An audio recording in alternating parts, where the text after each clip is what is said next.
15 August তিনার বাবাকে হত্যা করবার কারণে তিনি আজকে 17 বছর জনগণের উপরে জুলুম চালিয়েছিল, ঠিক না?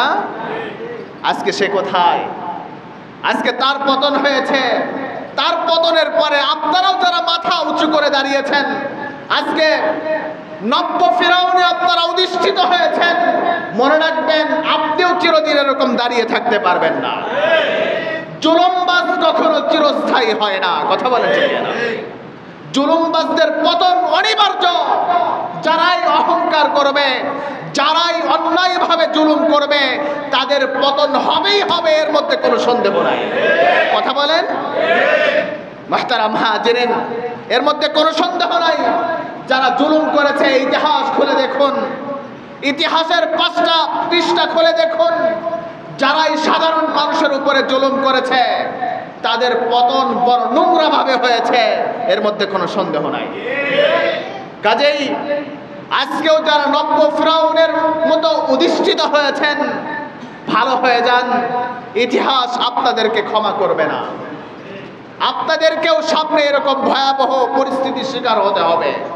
আর মানুষকে ক্ষমা করার সিফাত যদি অন্তরের মধ্যে আনয়ন করতে পারেন, মানুষকে যদি ক্ষমা করার সিফাত অন্তরের মধ্যে লালন করতে পারেন, মানুষের কাছেও আপনি ভালো হবেন, আল্লাহ তাআলার কাছেও ভালো হবেন। আল্লাহ বলছেন তোমার অবস্থানকে আমি আল্লাহ আরো বহু গুণে বৃদ্ধি করে দেব। সুবহানাল্লাহ। কাজেই কোরআন থেকে বোঝা গেল, কোরআন এবং হাদিস থেকে আমরা বুঝতে পারি মুমিনের সবচাইতে বড় ভূষণ হচ্ছে বিপদের সময় ধৈর্য ধারণ করা, সবর করা। আর বিপদের সময় যদি ধৈর্য ধারণ করা যায়, আল্লাহ রাব্বুল আলামিন বলছেন যাও, তোমার মুসিবতের কারণে যেই ক্ষতি হয়ে গিয়েছিল, ধৈর্য ধারণ করবার কারণে আমি আল্লাহ তোমাকে আরো বহু গুণে তোমাকে পুরস্কৃত করে দেব। আরো জোরে বলেন না সুবহানাল্লাহ। মুহতারাম হাজিরিন, আমরা লক্ষ্য করছি আগে যারা জালিম ছিল, সাধারণ জনগণের উপরে জুলুম চালিয়েছে, ব্যাংককে তারা লুটপাটের রাজ্য বানিয়ে নিয়েছিল। বাংলাদেশের মধ্যে আজকে শুনলাম 18 লক্ষ কোটি টাকা নাকি ঋণ। চিন্তা করেছেন? আজকে মেগা প্রজেক্টের নামে মেঘা লুট করা হয়েছে, ঠিক না? মেঘা প্রজেক্টের নামে মেঘা লুট করা হয়েছে। পদ্মা সেতু বানানো হয়েছে যেই টাকা দিয়ে, এই টাকা দিয়ে 10টা পদ্মা সেতু বানানো যায়। মেট্রো রেল যেই টাকা দিয়ে বানানো হয়েছে, এমন 5টা মেট্রো রেল বানানো যায় এই টাকা দিয়ে। মেঘা প্রজেক্টের নামে মেঘা লুট করা হয়েছে বাংলাদেশে। এর বিচার বাংলাদেশে করতেই হবে, এটা আমাদের দাবি।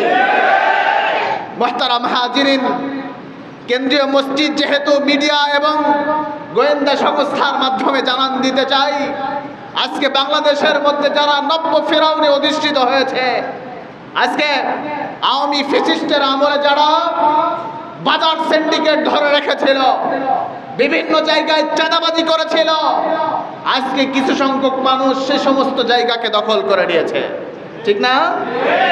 সেই সমস্ত জায়গায় বসে তারা চাঁদাবাজি শুরু করেছে। বর্তমান সরকারকে আমরা জানান দিতে চাই, এই চাঁদাবাজি বন্ধ করতে হবে, বাজার সিন্ডিকেট ভাঙতে হবে, সাধারণ জনগণকে বাঁচাতে হবে এই অত্যাচার থেকে। মুহতারাম হাজিরিন, আজকে দেখেন আমরা ভারতকে বন্ধু বানিয়েছি, কিন্তু মাওলানা আব্দুল হামিদ খান ভাসানী রহমতুল্লাহ আলাইহি বলে গিয়েছিলেন ভারত মুসলমানদের বন্ধু নয়। এটা বাঙালি ভারত হারে হারে বুঝতে পেরেছে। আজকে স্বাধীনতার পর থেকে বাংলাদেশের মধ্যে ভারত কোনোদিন ভালো চাই নাই। ভারতকে আমরা গ্যাস দিয়ে দিব, রেলওয়ে চালু করতে দিব দেশের উপর দিয়ে, বিনিময়ে আমাদেরকে কিছুই দিবে না। মগের মুল্লুক পেয়েছে বাংলাদেশকে, তাই না? মুহতারাম হাজিরিন, লক্ষ্য করবেন ভারতকে 17 বছর কোনো প্রতিদান ছাড়া অসংখ্য জিনিস তাদেরকে দিয়ে দিয়েছে, ঠিক না? মনে রাখবেন ভারত মুসলমানের বন্ধু হতে পারে না। তারা বলে বন্ধু না হইলে আমরা পিএস পাবো কোথায়? আরে ভাই, পিএস কি মাগনা দেয় নাকি আমাদেরকে? রসুন কি মাগনা দেয় নাকি? এই পণ্যগুলো যে আমাদেরকে দিচ্ছে, এর চাইতে ডাবল মূল্য আমাদের থেকে নিয়ে নিচ্ছে, ঠিক না? ইন্ডিয়া যদি আমাদেরকে পিএস দিয়া আমরা অন্য দেশ থেকে পেঁয়াজ আনবো, এরপরেও আমাদের সার্বভৌমত্বকে নষ্ট হতে দিব না। আমরা 17 বছর দেখেছি বর্ডারের মধ্যে আমার ভাইয়ের বুকে গুলি চালানো হয়েছে, আমার ভাইয়ের বুকে পাখির মতো গুলি চালানো হয়েছে, কিন্তু বর্ডার গার্ড বিজিবি শিয়ালের মতো বসে থেকেছে, ঝাপসির মধ্যে এর প্রতিবাদ করে নাই। কথা বলেন, আমি কি মিথ্যা কথা বলছি?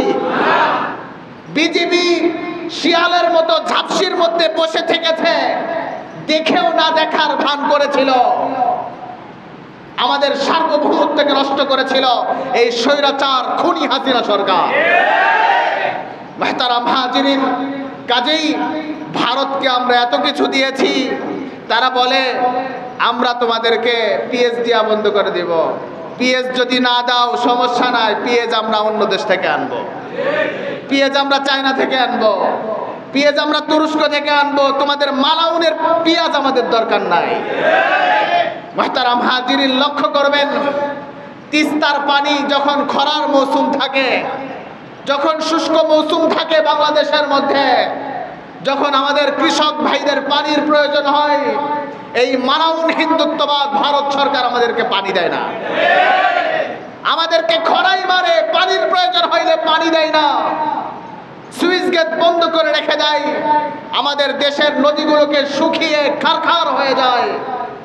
আর যখন পানির প্রয়োজন হয় না, বর্ষার মৌসুমে সুইচ গেটগুলো খুলে দিয়ে বাংলাদেশের আবাদি জমিনগুলোকে তারা ডুবিয়ে দেয়, বাড়িঘরগুলোকে ডুবিয়ে দেয়। আমরা মনে করি এগুলো সম্পূর্ণরূপে বন্ধ করতে হবে। এই সরকারের কাছে আমাদের দাবি যে এই তিস্তা, যেই ফারাক্কা বাঁধ দেওয়া হয়েছে, এই ফারাক্কা বাঁধের সামনেও বাংলাদেশে আরেকটি বাঁধ তৈরি করতে হবে, তাদেরকে উচিত জবাব দিতে হবে। এই মালাউন হিন্দুত্ববাদ কখনো মুসলমানদের বন্ধু হতে পারে না, এরা মুসলমানদের প্রকাশ্য দুশমন। মুহতারাম হাজিরিন, কাজেই এই হিন্দুদের বিরুদ্ধে কথা বলবার কারণে আল্লামা মামুনুল হক সাহেব সহ মোদির বিরুদ্ধে কথা বলবার কারণে মামুনুল হক সাহেবকে মিথ্যা মামলায় অনেক দিন, 1 যুগ পরিমাণ তিনাকে জেলখানার মধ্যে আবদ্ধ করে রাখা হয়েছিল।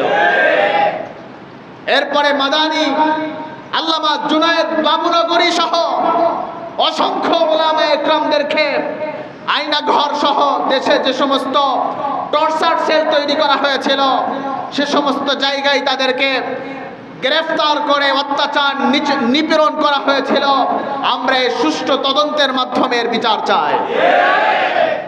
শাপলা চত্বরের বিচার বাংলাদেশে করতেই হবে, পিলখানার বিচার করতেই হবে বাংলাদেশে। এই খুনি হাসিনা, এই স্বৈরাচার হাসিনা বাংলাদেশে যতগুলো আলেমদের উপরে অত্যাচার চালিয়েছে, বাংলাদেশের ইতিহাসে কোন সরকার এরকম অত্যাচার চালায় নাই। এই খুনি হাসিনা যতটা নির্যাতন করেছে আলেম ওলামাদের উপরে, মাহফিল করতে গেলে, আমি যখন ওয়াজ করতে গিয়েছি আমার ঠুটি চেপে ধরা হয়েছে, বলেছে সরকার বিরোধী কিছু বলা যাবে না। আমি বলেছি কোরআনের কথা বলতে গেলে যদি হাসিনার গায়ে লাগে আমি কি করব? আমি যদি কোরআনের হক কথা বলতে যাই হাসিনার গায়ে লাগে যায়, আমি কি করব? আমার তো কিছু করার নেই। মুহতারাম হাজিরিন, আজকে আমরা লক্ষ্য করছি এই বাংলাদেশের পরাজিত শক্তি, এই আওয়ামী ফ্যাসিস্ট ইন্ডিয়ায় বসে বাংলাদেশকে নিয়ে আবার গভীর ষড়যন্ত্রে মেতে উঠেছে।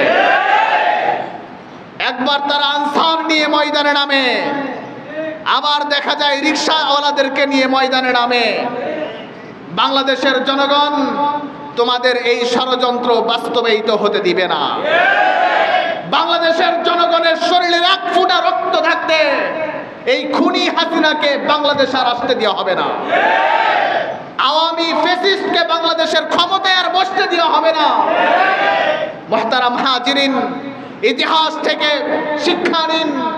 ইতিহাসের পৃষ্ঠায় আজও লিপিবদ্ধ আছে পৃথিবীর ইতিহাসে যারাই স্বৈরাচার হয়েছে, স্বৈরাচারের মাধ্যমে যাদের পতন হয়েছে, তারা আর দ্বিতীয়বার ক্ষমতায় আসতে পারে না।